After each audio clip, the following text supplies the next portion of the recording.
আসসালামু আলাইকুম রহমতুল্লাহি অবরকাতুহ। সম্মানিত দর্শক, আওয়ামী লীগ জমানায় কারারুদ্ধ এবং নিগ্রহের শিকার বেগম খালেদা জিয়ার উন্নত চিকিৎসার জন্যে লন্ডন গমনের কথা আমরা সবাই কম বেশি জানি। প্রথম দিকে আমরা জেনেছিলাম যে তিনি লন্ডনে কিছুদিন থাকবেন এবং তার পুত্রের এবং পুত্রবধূ এবং নাতিদের সঙ্গে বা নাতনির সঙ্গে সময় কাটিয়ে তার যেটা মানসিক প্রশান্তি, সেই মানসিক প্রশান্তি লাভের পর তিনি আরও অধিকতর চিকিৎসার জন্যে তিনি আমেরিকাতে যেতে পারেন এবং তার সেই যে বিদেশ গমন নিয়ে আমাদের রাজনীতিতে একটা বিশাল, যাকে বলা হয় প্রাপ্তি, একটা স্বীকৃতি এবং একই সঙ্গে একটি অভূতপূর্ব ঘটনা আমরা দেখলাম। সেটা হলো যে রাজনীতিতে দীর্ঘ সময় যারা থাকেন তাদের সঙ্গে অন্যান্য দেশের যে বন্ধুত্বটা হয়ে যায়, সেই বন্ধুত্বটা আসলে অকৃত্রিম, দীর্ঘস্থায়ী এবং এই সম্পর্কগুলো রেসপন্ড করে। যেমন ধরুন শেখ হাসিনার সঙ্গে ভারতের সম্পর্ক, এই সম্পর্কটি শেখ হাসিনার এখন যে দুর্দিন, সেই দুর্দিনের সময়টিতে যেভাবে ভারত রেসপন্ড করছে, এতে করে দেখা গেল যে রাজনীতির একটা স্কেল রয়েছে, সেই স্কেলে আসলে অরাজনৈতিক ব্যক্তিবর্গ কখনই পৌঁছাতে পারে না। যেমন ধরুন বাংলাদেশের মঈনুদ্দিন ফখরুদ্দিন সাহেব, তারা এখন আমেরিকা প্রবাসী, কিন্তু রাজনৈতিকভাবে যেহেতু তাদের ওইরকম কোনো অবস্থা ছিল না, ফলে আমেরিকাতে তারা অন্য সাধারণ উদ্বাস্তুদের মতো তারা ঘুরে বেড়াচ্ছেন পথে ঘাটে মাঠে এবং তাদের একটা গোপন জীবন। তো যেটা বলছিলাম যে বেগম খালেদা জিয়া যে রাজনৈতিক দলটির প্রতিভূ, সেই রাজনৈতিক দলটির একটি ঐতিহাসিক যে সম্পর্ক, পররাষ্ট্রনীতির সম্পর্ক, সেটি তারা তৈরি করেছিল জিয়াউর রহমানের জমানাতেই সৌদি আরবের সঙ্গে, চীনের সঙ্গে এবং মধ্যপ্রাচ্যের অন্যান্য দেশের সঙ্গে। তো তারই প্রেক্ষাপটে কাতারের সঙ্গেও তাদের একটা সম্পর্ক ছিল। আমরা যেটা জানি যে কাতারের সঙ্গে আওয়ামী লীগের সম্পর্ক ভালো। এখন যিনি কাতারের আমির রয়েছেন, তার বাবার সঙ্গে শেখ হাসিনার একটা ব্যক্তিগত বন্ধুত্ব ছিল। আর বর্তমান যিনি আমির রয়েছেন, তিনি আধুনিক শিক্ষায় শিক্ষিত, অত্যন্ত চৌকুশ এবং এই পৃথিবীতে যে কজন রাষ্ট্রনায়ক রয়েছে, তারা হয়ে থাকে যে শিক্ষা দীক্ষায় এবং রাষ্ট্র পরিচালনায় তার যে আধুনিকতা রয়েছে, তার যে দক্ষতা রয়েছে, এটির সঙ্গে আসলে অন্য কোনো দেশের রাষ্ট্রপ্রধান কিংবা সরকার প্রধানের তুলনাই করা চলে না। তো বেগম খালেদা জিয়া যখন ইংল্যান্ডে যাবেন, তখন হঠাৎ করে আমরা যখন জানলাম যে কাতারের আমির তার যে রাজকীয় বিমানবহর রয়েছে, সেই বিমানবহর থেকে একটি এয়ার অ্যাম্বুলেন্স সেটি তিনি দেবেন সৌজন্যতার নিদর্শনস্বরূপ, বন্ধুত্বের নিদর্শনস্বরূপ এবং বেগম খালেদা জিয়ার সম্মান এবং মর্যাদার স্বীকৃত স্বরূপ। এবং এটি যখন এলো, তখন যারা বেগম জিয়াকে তুচ্ছ করতেন, তাচ্ছিল্য করতেন, বিশেষ করে আওয়ামী লীগের যারা লোকজন, তারা রীতিমতো টাসকি খেয়ে গেলেন এবং তাদের একটা অন্তর্জেলা শুরু হয়ে গেল। না পারেন তারা বলতে, না পারেন তারা সহ্য করতে। একইভাবে ডক্টর মোহাম্মদ ইউনূস, তিনি রাষ্ট্র ক্ষমতায় আছেন, তার মধ্যেও এক ধরনের কেমন কিন্তু কিন্তু ভাব, বা এটা কি হলো, এটা না হলেও তো পারতো, আমি এত বড় নোবেল লরিয়েট, তো আমার জন্য তো এভাবে আসলে ওরকম কিছু হচ্ছে না। এর মধ্যে আমরা দেখলাম যে তিনি চীনে যাবেন এবং প্রচার করা হলো চীনের সরকার তাকে একটা চার্টার্ড প্লেনে করে, সরকারের একটা বিশেষ বিমানে করে নেওয়া হবে। সেটা সামরিক বিমান হতে পারে, চীনের প্রেসিডেন্টের স্পেশাল বিমান হতে পারে, অথবা তাদের যে সকল বহরে কতগুলো বসানো থাকে বিমান, পৃথিবীর ভিভিআইপিদেরকে আনা নেওয়ার জন্য। তো এরকম কোনো বিমান হয়তো পাঠানো হবে, কিন্তু পরবর্তীতে দেখা গেল যে না, তাদের যে কমার্শিয়াল প্লেনগুলো রয়েছে, ওইরকম একটি বিমান ডক্টর মোহাম্মদ ইউনূসের জন্য পাঠানো হলো, কিন্তু আসার সময় তো নিয়ে আবার সেই বিমানে করে না এসে কীভাবে যেন আসলেন। এনিওয়ে, কিন্তু এই যে বেগম জিয়ার সঙ্গে ডক্টর ইউনূসের যে একটা ভাইব, এই ভাইবটা তৈরি করার যে চেষ্টা করল, সেখানে অন্তর্বর্তীকালীন সরকার বেগম জিয়ার যে আন্তর্জাতিকতা, সেই আন্তর্জাতিকতার কাছে রীতিমতো ধরা খেলেন। তিনি ইংল্যান্ডে গেলেন, তার চিকিৎসা হলো এবং তার চিকিৎসাতে যেটা আমি অনুমান করি সেটা হলো যে তার বেশিরভাগ যে রোগ এবং বালাই এটি শরীরের সঙ্গে বসে গিয়েছে এবং ওগুলো পরিচর্যা করতে হবে, নিয়মিত তদারক করতে হবে, নিয়মিত মেডিসিন খেতে হবে। যেমন তার আর্থাইটিস, বাতের রোগ, এটাই তার মূলত রোগ। তো লন্ডনে যে সকল চিকিৎসা করা হয়েছে, যা কিছু করা হয়েছে, তাতে ওরকমভাবে একেবারে আহামরি মেজর কোনো রোগ, যেই রোগে তাকে কাবু করতে পারে, কিংবা যেই রোগে কোনো অপারেশন দরকার বা যেই রোগের ইমিডিয়েট কোনো চিকিৎসা করা দরকার, ওইরকম কোনো রোগবালাই তার মধ্যে পাওয়া যায়নি। ফলে কি হলো, তাকে আর ওই আমেরিকাতে যাওয়ার যে প্রয়োজনীয়তা, ওটা আর দেখা দিল না। তিনি হাসপাতাল থেকে বাসায় চলে এলেন এবং এই যে হাসপাতাল থেকে বাসায় চলে আসার পর তার মধ্যে র্যাডিক্যাল কতগুলো পরিবর্তন দেখা গেল। তিনি আত্মবিশ্বাস ফিরে পেলেন এবং তার ভিতর রোগ বালাই নেই।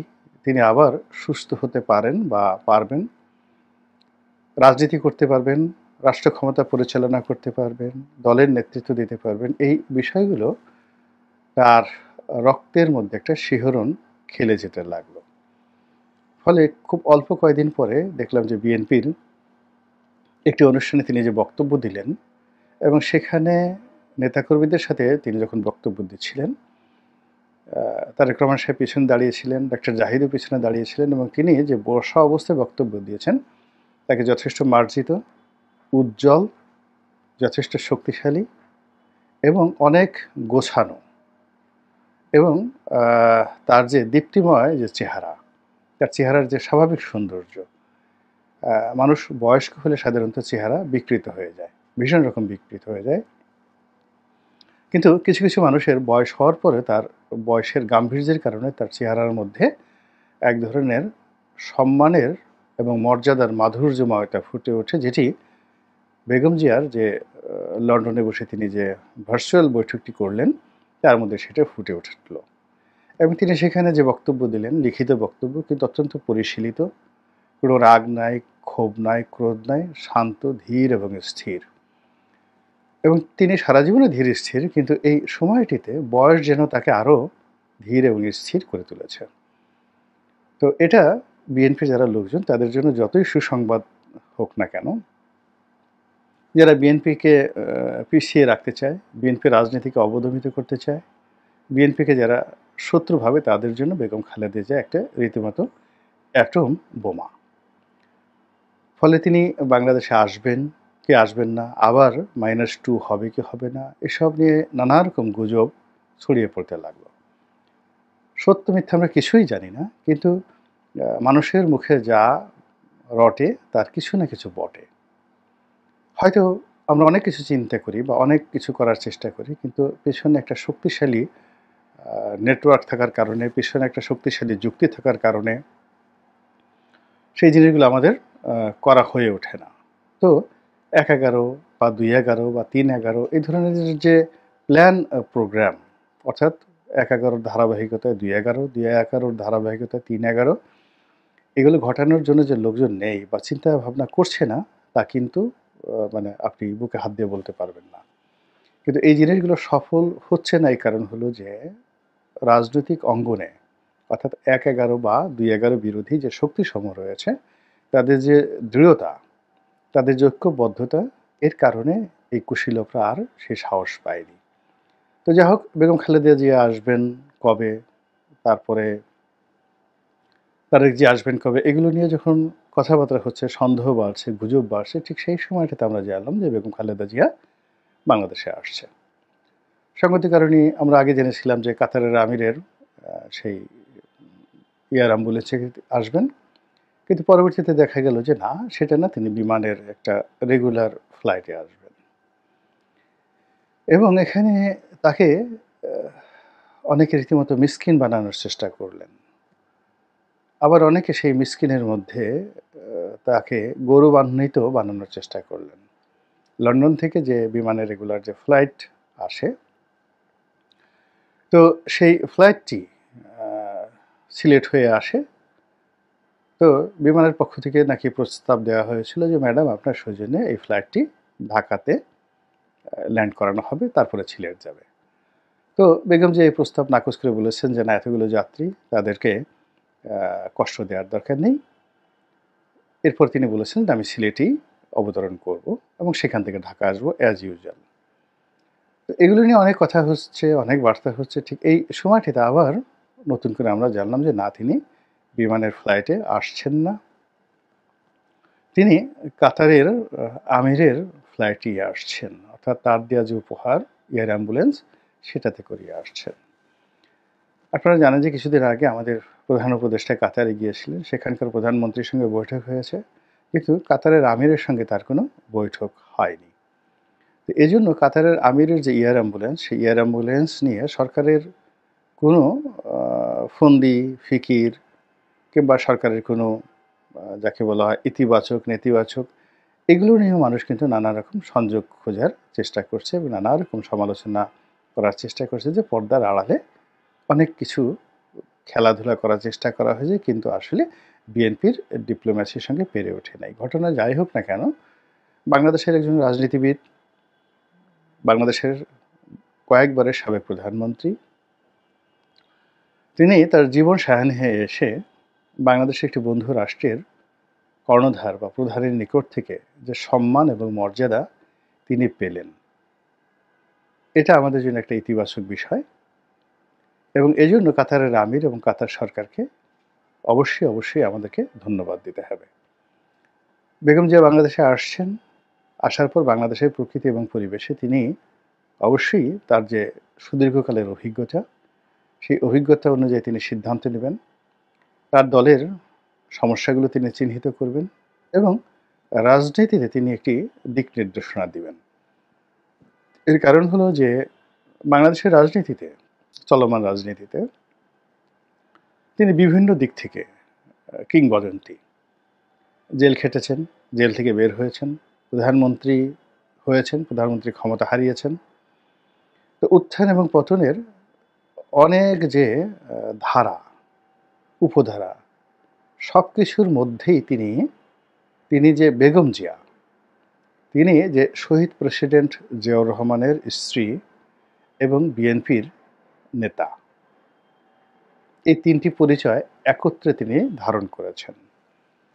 তাকে কখনো বলা হয়নি যে তিনি দেশ বিক্রি করে দিয়েছেন, তাকে কখনো বলা হয়নি তিনি আমেরিকার দালাল, ভারতের দালাল কিংবা চীনের দালাল অথবা সৌদি আরবের দালাল। তার বিরুদ্ধে কখনো বলা হয়নি যে তিনি বিদেশি কোনো শক্তির দোসর।